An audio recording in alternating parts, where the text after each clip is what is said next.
Hello, Cosmic Carlos. It is good to see you. I tried to contact you several times. Where have you been? Sorry for the delay. I have been on a cosmic voyage. Okay, just what is a cosmic voyage? Did you just go sit on the proverbial mountaintop somewhere? Well, a cosmic voyage is a spiritual journey, one in which I seek my place in the universe. Look back in time.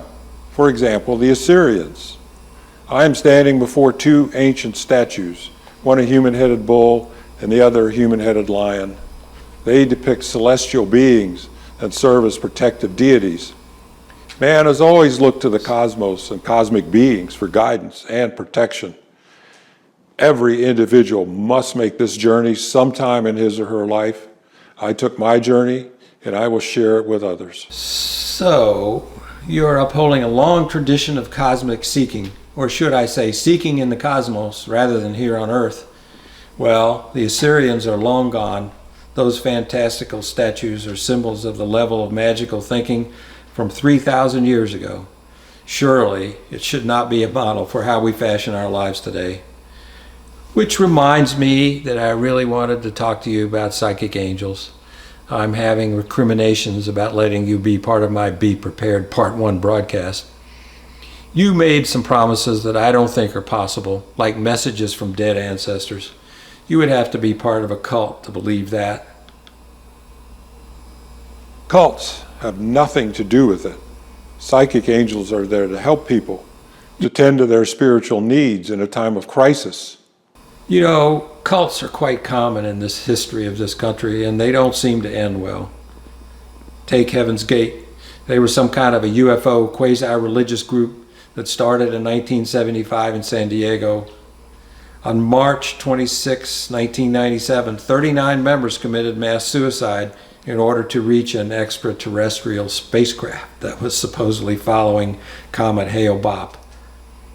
According to a well-written article on Wikipedia, I quote, "This was graduation from the human evolutionary level," end quote. The two people that started Heaven's Gate, Bonnie Nettles and Marshall Applewhite, claimed to be the two witnesses described in the book of Revelation. Furthermore, they claimed they had higher level minds than other people. The followers, the crew as they were called, were described as long-term truth seekers that were attempting to find themselves through spiritual means. They found themselves dead. That is surely the ultimate spiritual journey. What was the attraction? I can only speculate. I would call them spiritually desperate, people seeking something to improve their lives.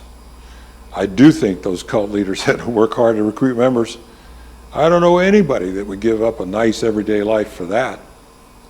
I would call it an intellectual deficiency. Heaven's Gate was founded on rather bizarre beliefs that had no basis in reality. Cult members had to abandon all reason. There are plenty of spiritual pathways that are more grounded here on Earth. We should all guard against being duped by other people who claim some higher level power. Well, I agree on that. But Heaven's Gate was really a very small number of people. Perhaps we should expect to see this kind of thing in such a large country as ours. In that light, look at another cult, perhaps the most famous or infamous, if you will. That is the People's Temple. Its official name was the People's Temple of the Disciples of Christ. This was the cult started by Jim Jones. It ended with the Jonestown Massacre. Here's what I think is important. Right away you see the religious connection. Jones was a communist supporter in the 50s, which wasn't too popular, so he started a church. In effect, he was masquerading as a religion. Jones and temple members faked faith healings. These healings involved chicken livers and other animal tissue, which Jones, along with his Confederate temple members, claimed to be cancerous tissue removed from the body. Another thing, Jones also claimed to have clairvoyant revelations.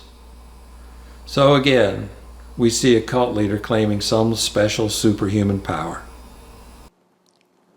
I think everyone knows a little about Jonestown.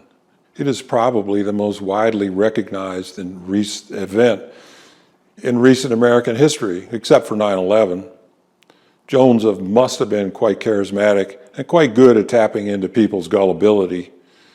The People's Temple seemed to espouse some admirable ideals. In San Francisco, Jones led voter mobilization efforts. He supported anti-eviction campaigns in the city.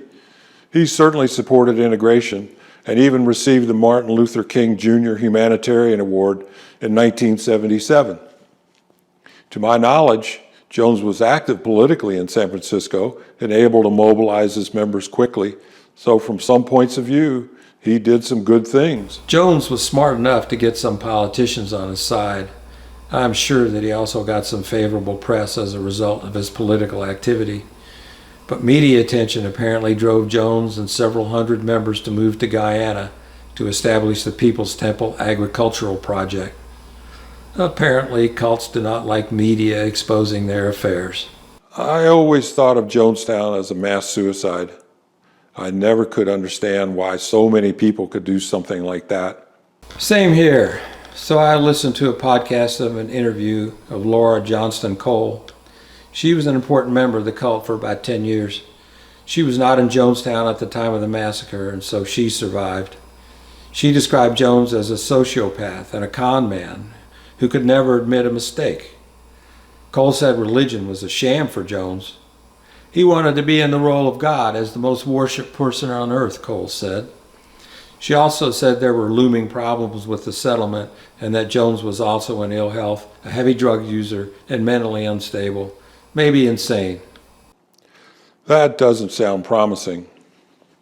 No, it wasn't. The end came when California Congressman Leo Ryan visited Jonestown because of complaints from the families of cult members. Jones precipitated the murder-suicide by having Congressman Ryan and 4 others assassinated at the airstrip as Ryan and his party were leaving. So on November 18, 1978, 909 people died. 304 were children, and they were poisoned first. More than 70 people were injected with poison. The rest presumably drank the Kool-Aid. That is a pretty common phrase these days. It is useful, but is not completely accurate in the case of Jonestown. The mass death was not completely a mass suicide. There are reports that armed guards prevented people from escaping. As Laura Cole put it, temple members did not go there to die. They went to find a better life. It was murder. This mass killing was something Jones had prepared for. He would hold dramatic white night services, which sometimes ended with a suicide drill. Well, I don't think I'm cut out to be a cult leader. Horrific as Jonestown was, none of this really negates the human urge for spiritual seeking. Just as an example, I found five Facebook groups with spiritual awakening in the group name. 456,000 people belong to these groups. I'm sure there are some duplicates, but that is still a lot of people. I had in mind something more like starting a YouTube channel. I'm working on ideas for products to sell, special nutritional supplements to increase your total cosmic awareness, crystals for cosmic alignment, and perhaps candles to expand your sensory perception of cosmic forces. Many people are urgently seeking answers and help. I can help them. Maybe you can, but in the case of cults, people don't really get help. They get manipulated. Jones was a master at creating drama to keep the members' attention. Cole said Jones frequently studied Adolf Hitler and Father Divine to learn how to manipulate people. It was from Father Divine that Jones learned to find an enemy and make sure they know who the enemy is, as it will unify those in the group and make them subservient to him. You brought up YouTube and Facebook. So think about what a charismatic cult leader could do with today's technology. That would not be a small group. Yes, I will have to ponder that. Human nature hasn't changed much.